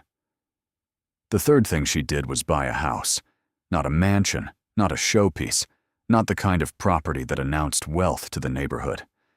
She bought a modest 3-bedroom home on Elm Street, a quarter-mile from Lily's school, with a front porch wide enough for 2 rocking chairs and a backyard deep enough for a garden.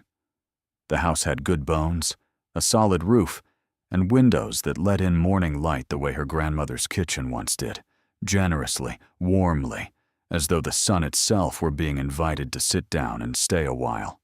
She moved in on a Saturday, carrying boxes with her own arms, hanging curtains she had chosen herself, placing Lily's drawing of Grandma Maggie on the mantel above the fireplace, where it could watch over them both. In the backyard, when she planted tomatoes, it was the first thing she put into the soil, 4 small seedlings pressed into earth that was dark and willing, so different from the cracked, exhausted ground of the life she was leaving behind. She knelt in the dirt with her bare hands, feeling the cool dampness between her fingers, and remembered her grandmother's voice teaching her how deep to plant, how much water to give, how to speak to the soil not with impatience, but with trust. The tomatoes would grow. Clara knew this with the same certainty she now carried in her chest, quiet and immovable, the certainty that patience, when paired with love, could produce miracles from the most unlikely ground. Lily adapted to the new house with the effortless grace that only children possess. She claimed the bedroom with the window overlooking the garden and decorated it with drawings and books and a collection of smooth stones she gathered from the yard. She asked Clara one evening, while they sat on the porch, watching fireflies blink in the dusk, whether Grandma Maggie could see them from wherever she was.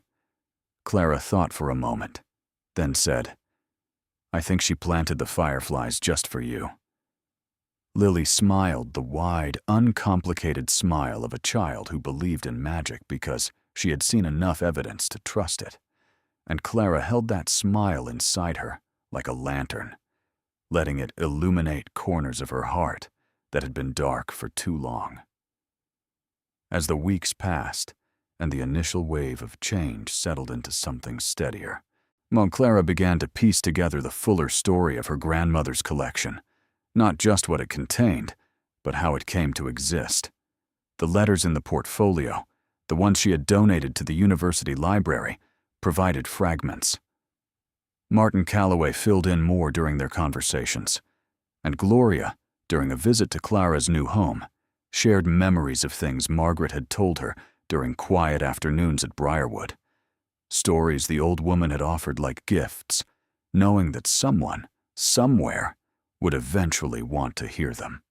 Margaret Eleanor Yates had been born in 1933 in a small town in upstate New York, the daughter of a schoolteacher and a carpenter.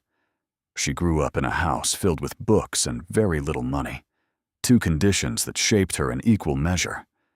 Her mother read to her every night, and stories from every corner of the world, and her father built shelves to hold the growing collection of volumes that accumulated the way snowflakes gathered on a windowsill, one at a time, unnoticed, until they became something beautiful. Margaret learned early that the most valuable things in life were often the ones that others overlooked. She married Arthur Yates at 22, a railroad man with strong hands and a gentle spirit, who understood her better than anyone before or since. They settled in a modest house with a leaking roof and a garden that refused to quit, and they raised 5 children on wages that stretched like taffy, thin, sweet, and always threatening to snap. But Margaret carried a secret skill, one she had cultivated since childhood. She could see value where others saw nothing. It began at yard sales. She would walk the tables of discarded belongings with the focused attention of a scholar examining primary sources, her fingers brushing surfaces, her eyes reading details that escaped casual observation. She bought a small painting for 50 cents from an estate sale in 1962, recognizing the brushwork from a plate in one of her mother's art books. She carried it home wrapped in newspaper, cleaned it carefully with a soft cloth and diluted vinegar, and studied the signature until she was certain of what she held. That painting, decades later, would be appraised at $400,000. Over the years, the acquisitions continued. Was small, always quiet, always conducted with the discipline of someone who understood that discretion was as important as discernment. She attended auctions in neighboring counties, arriving early, and sitting in the back, bidding only on pieces she had researched thoroughly. She corresponded with dealers, using the public library to educate herself on provenance, on hallmarks, on the subtle indicators that separated the authentic from the imitative. She subscribed to catalogs she could barely afford, reading them cover to cover the way other women read novels, absorbing knowledge with a hunger that never diminished. Arthur knew. He was the only one who ever did. He built the trunk for her. Clara learned this from a note tucked inside one of the leather-bound books, written in Arthur's blocky hand. He had constructed it from oak and leather, fitted the brass lock himself, and presented it to Margaret on their 30th anniversary, with a card that read, "For the treasures you've found, and the one I found in you." The trunk was not merely storage. It was a love letter in carpentry, built to protect the life's work of a woman whose genius the world refused to acknowledge. When Arthur died, Margaret sealed the trunk and never opened it again in anyone's presence. She continued to live modestly, continued to endure the indifference of her children, continued to shuffle through the hallways of Briarwood in slippers that whispered against linoleum. She carried the knowledge of what she possessed with the same quiet dignity that had defined every aspect of her life, not as a burden, but as a responsibility. She was waiting for Clara, waiting for the person she trusted to understand not just the monetary value of the collection, but the human story woven into every piece, the patience and love and quiet rebellion that had built it. Clara understood now.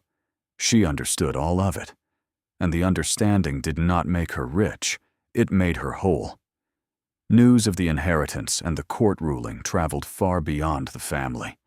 In a small town, stories like this carried themselves from porch to porch, from checkout line to waiting room, from whispered phone call to whispered phone call, until everyone within a 30-mile radius seemed to know that Clara Booker, the cashier from Sycamore Lane, had inherited a fortune from the grandmother everyone had dismissed. The reactions varied: surprise, admiration, envy, disbelief. But the one that mattered most to Clara was the quiet respect that began to settle over the community like morning dew, gentle and cleansing. People who had never spoken to her before nodded when she passed on the sidewalk. The cashier at the grocery store, a woman Clara had worked alongside for 3 years, squeezed her hand across the conveyor belt and said, "Your grandma was something special." The crossing guard at Lily's school, the one with the tired smile, stopped her one morning and said, "I heard what happened. I hope you know you earned every bit of it." These small acknowledgments, offered without expectation, meant more to Clara than any auction figure. They were the currency of a life recognized, a struggle witnessed, a victory shared. She did not return to her job at the store, not because she looked down on the work, she never would, but because the work she needed to do now was different. She enrolled in a community college program in art history, attending classes 2 evenings a week, while a trusted neighbor watched Lily. The lectures opened worlds she had only glimpsed through the contents of the trunk, and she absorbed them with the same hunger her grandmother had brought to those yard sale tables decades ago. She learned the names of movements and masters, the stories behind the canvases, the invisible threads connecting centuries of human expression. Each class felt like a conversation with Margaret, a continuation of the education that had begun in a kitchen with cracked countertops and tomato seedlings on the windowsill. She also established the Margaret Yates Foundation, a small nonprofit dedicated to funding art education in underserved communities. The foundation provided grants for school art programs and sponsored museum visits for children who had never seen a painting larger than a textbook illustration, and offered scholarships to students who demonstrated what Clara described in the mission statement as the ability to see value where others see nothing. She wrote those words herself, sitting at the desk in her new home office, the trunk resting in the corner behind her, empty now but preserved, its leather surface polished, its brass lock gleaming, Lily's drawing still taped to the lid. The foundation's first grant went to a public school in a neighborhood much like the one Clara had lived in on Sycamore Lane, where art supplies were a luxury and field trips were a memory. When the teacher who received the funding called Clara to thank her, her voice cracking with emotion, Clara felt something settle inside her chest with the finality of a lock clicking into place. This was what the money was for. Not to accumulate, not to display, not to wield, but to circulate, to nourish, to plant seeds in soil that others had given up on. As for Victor, the aftermath of the courtroom did not land softly. Clara heard about it through the same invisible network of small-town information that had carried news of the appraisal. The legal challenge had cost him and Diane a substantial sum in attorney's fees, money spent on a case that had been dismissed with the kind of judicial brevity that suggested the judge found it not merely groundless, but embarrassing. Victor's attorney had advised him before the hearing that the odds were poor, but Victor had pressed forward anyway, driven by something deeper than legal strategy. He could not accept that his mother, the woman he had reduced to a nickname spoken with a smirk, had possessed something extraordinary, something he had failed to see, failed to value, failed even to suspect. The loss in court was not merely a legal defeat. It was a mirror held up to decades of dismissal, and what it reflected was a man who had spent his life measuring worth in the wrong currency. Clara learned that in the weeks following the hearing, Victor had grown quieter. His real estate partners noticed it first, a sharpness missing from his negotiations, a hesitation in his speech that had never been there before. Pauline, who had joined the petition with such breathtaking confidence, reportedly stopped mentioning Margaret entirely, then as though erasing the old woman's name from conversation could erase what had happened in the courtroom. But names do not disappear simply because they are no longer spoken. Margaret's presence lingered in the silence Pauline tried to create, louder for being unacknowledged, heavier for being denied. Victor did not contact Clara, not to apologize, not to explain, not to attempt the kind of reconciliation that requires more courage than filing a lawsuit. Clara did not expect him to. Some people, she understood, could not survive the weight of being wrong, not wrong about a legal matter or a financial calculation, but wrong about a person, wrong about their own mother. That kind of error did not come with a fix. It came with a reckoning that either broke a person open or sealed them shut, and Victor, from what Clara could gather, had chosen the seal. He carried on with his business, attended fewer family events, and avoided any conversation that drifted toward the subject of inheritance or treasure, or the quiet woman who had lived in a single room at Briarwood with a fortune at the foot of her bed. Clara did not hate him for it. Hatred required energy she preferred to spend on things that grew. But she did not forgive him either. Not yet, because forgiveness was a door that both people needed to stand before, and Victor had not approached it. Perhaps he never would. Perhaps the distance between what he had done and what he was willing to face was simply too wide for a man who had built his entire identity on being right. Clara accepted this with the same quiet steadiness her grandmother had taught her, not with bitterness, but with clarity. Some relationships are not broken by a single act. They are revealed by one. And what the courtroom had revealed about Victor was something Clara suspected Margaret had known for a very long time. Months passed. Seasons turned. The tomatoes in Clara's backyard grew tall and heavy with fruit, their vines climbing the wooden stakes she had driven into the earth with her own hands. The invitation arrived in October, printed on heavy cream stock with embossed lettering that Clara's fingers traced the way she once traced her grandmother's initials on the brass lock. The National Gallery was hosting a formal unveiling of the 2 donated paintings, and Clara was invited to attend as the guest of honor. She read the card 3 times, then set it on the mantel beside Lily's drawings and stared at it for a long while, trying to reconcile the words, guest of honor, with the woman who had, not so many months ago, considered a trip to the grocery store a logistical challenge because the gas gauge hovered near empty. She almost didn't go. The idea of standing in a museum surrounded by people who wore their education and affluence as easily as their clothing made something inside her shrink with an old, familiar reflex. The instinct to make herself smaller, to occupy less space, to avoid drawing attention to a life that others might judge as insufficient. But then she looked at the trunk in the corner of her office, its leather surface gleaming, Lily's drawing still taped to the lid, and she heard her grandmother's voice with a clarity that transcended memory. "You were always the right hand's Clara girl." She was not going to the museum for herself, and she was going for Margaret.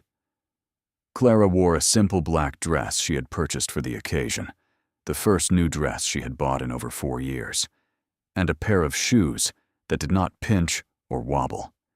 Lily wore a dark blue dress with small white flowers, chosen because she said it looked like something Grandma Maggie would have liked.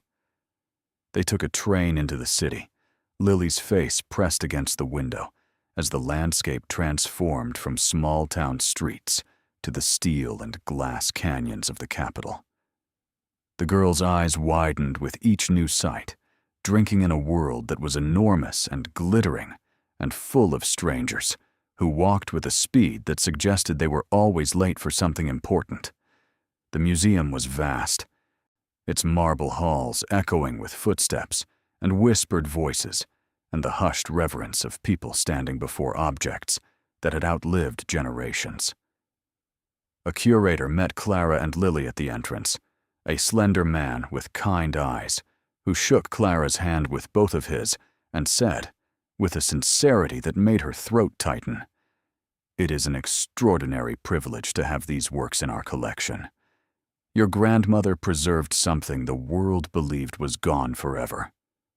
He led them through a corridor lined with paintings that seemed to breathe with age and beauty, past sculptures that caught light like frozen dancers, until they reached a smaller gallery at the far end of the building. A velvet rope separated the room from the main hallway. A small crowd had gathered, curators, donors, journalists, scholars, their voices low with anticipation. At the far wall, 2 frames hung side by side, covered in white cloth. When Clara's name was announced, she stood at the front of the room with Lily's hand in hers, feeling every eye in the gallery upon her and fighting the urge to look down at her shoes. The director spoke about the paintings, about their history, about the decades they had been missing, and the extraordinary woman who had found them, preserved them, and ensured they survived to be seen again. He used words like visionary and remarkable custodian, and one of the most significant private discoveries in recent decades. And each word landed on Clara's skin like sunlight after a long winter, warm and almost too bright to bear. Then the cloths were lifted, and the paintings emerged into the gallery light. their surfaces luminous with the quiet fire of pigments laid down more than a century ago. The countryside at twilight glowed with its familiar violet and copper sky. Beside it, the harbor scene shimmered with the movement of water that had never truly been still. Beneath them, mounted on the wall in polished brass lettering, a placard read, "Preserved and donated from the private collection of Margaret Eleanor Yates, 1933 to 2024. Clara stared at her grandmother's name on that wall, printed in metal, permanent, undeniable, displayed in a building where the greatest achievements of human creativity were honored, and the tears that came were silent and free and entirely beyond her control. Lily squeezed her hand and whispered, "Grandma Maggie is famous now." And Clara, unable to speak, simply nodded, because the girl was right. Margaret Eleanor Yates, the woman the family had called a burden, the old bird, the woman who never had enough, her name was on a museum wall beside masterpieces for the world to read. No amount of money could have purchased that moment. It was beyond price. It was the fulfillment of a promise made in silence and kept across decades. And it belonged not to wealth or luck, but to love. Lily started a new school year, thriving in ways that made Clara's heart ache with gratitude, raising her hand in class, making friends whose laughter filled the house on weekend afternoons, bringing home drawings that grew more confident and more detailed with each passing week. One afternoon, Lily presented Clara with a painting she had made in art class, a watercolor of a woman kneeling beside an open trunk, surrounded by golden light. The teacher had given her an A. Lily had written on the back, in her careful, slightly crooked handwriting, "For Mama, who found the treasure."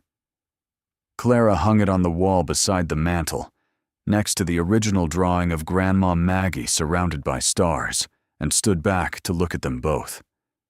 Two images, created by the same small hands, marking the beginning and the continuation of a story that was still being written.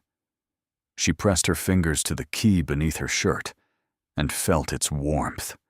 And for a moment, the room seemed to hold more than furniture and light.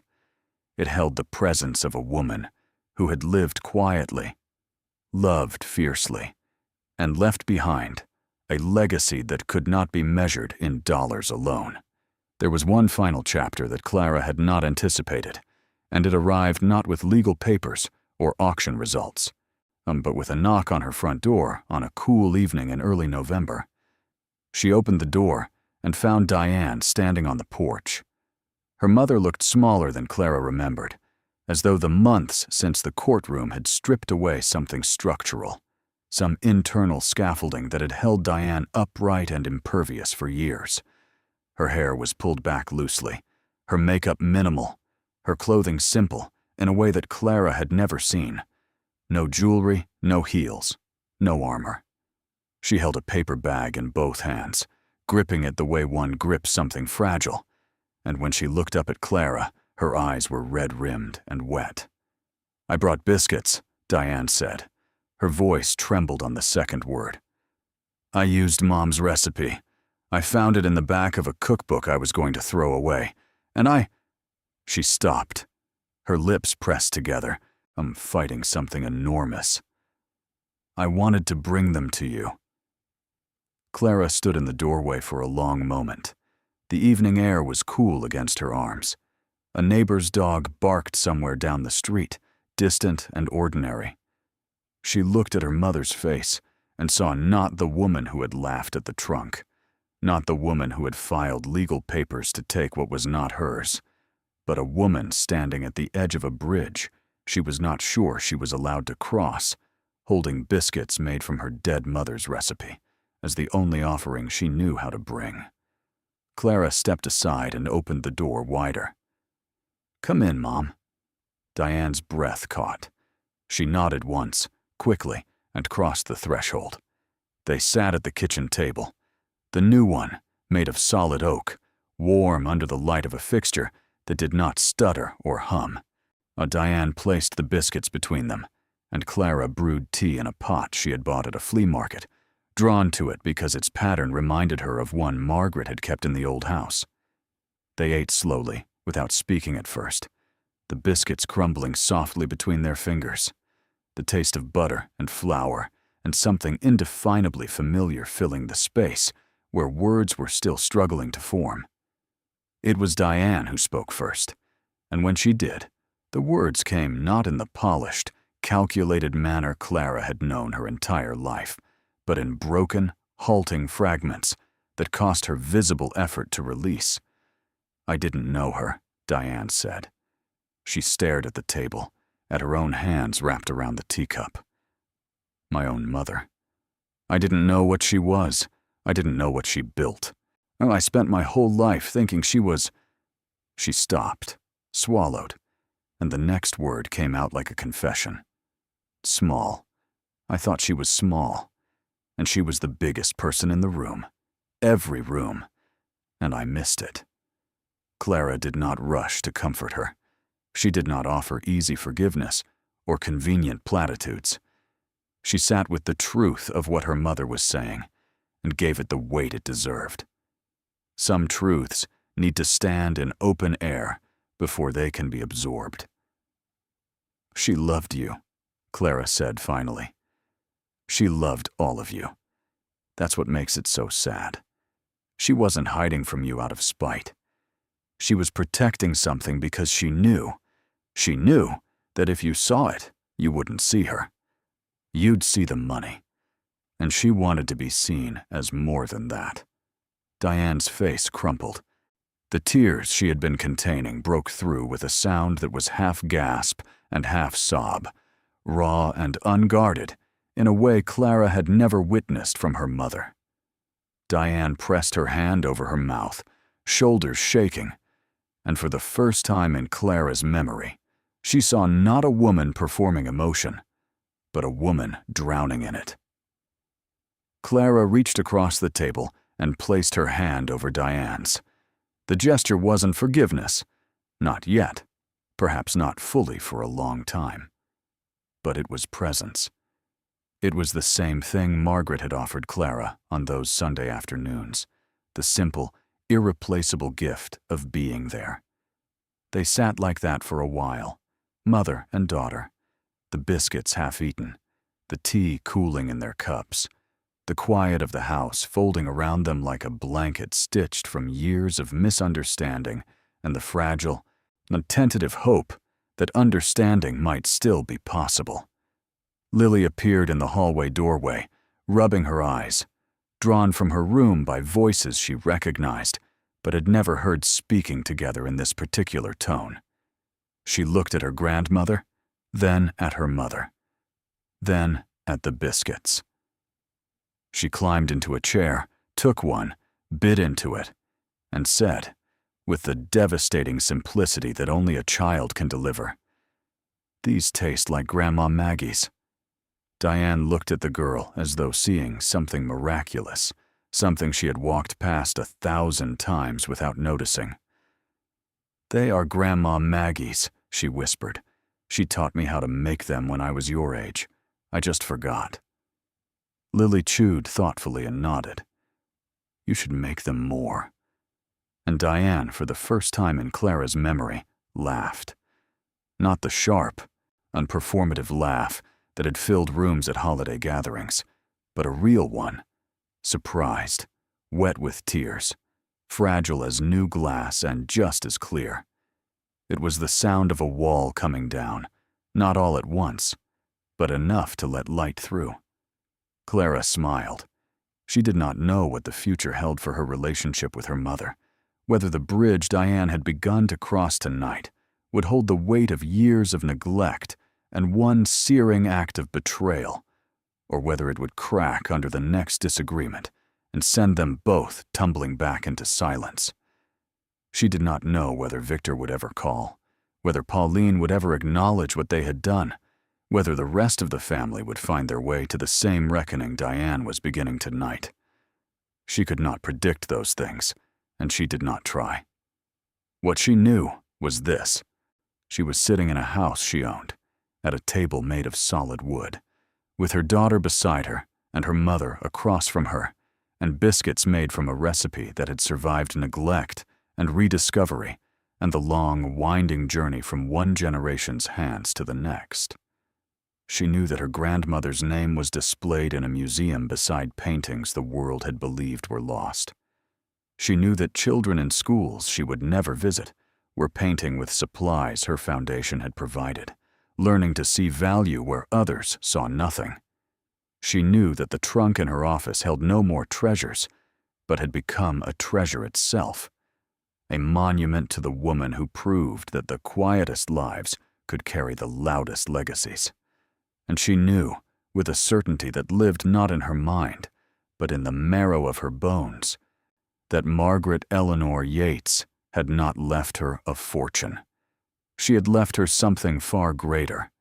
She had left her the proof that being overlooked is not the same as being unworthy, that patience is not passivity, that the people who laugh loudest are not always the ones who see most clearly, and that love, when it is real, does not announce itself with noise and spectacle. It carves your initials into brass.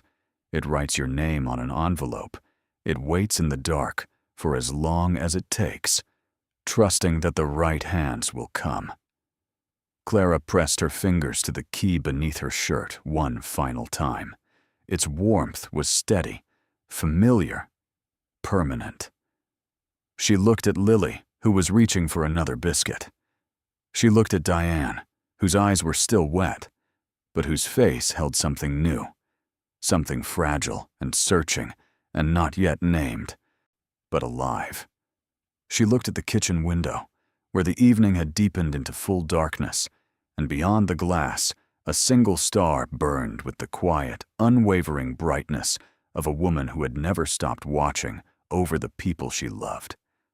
The trunk was empty now, but the life it had built was just beginning. Thank you so much for watching until the end. If you loved this story, check out the other videos on your screen now. I think you'll really enjoy them. And don't forget to subscribe if you haven't already. See you in the next story.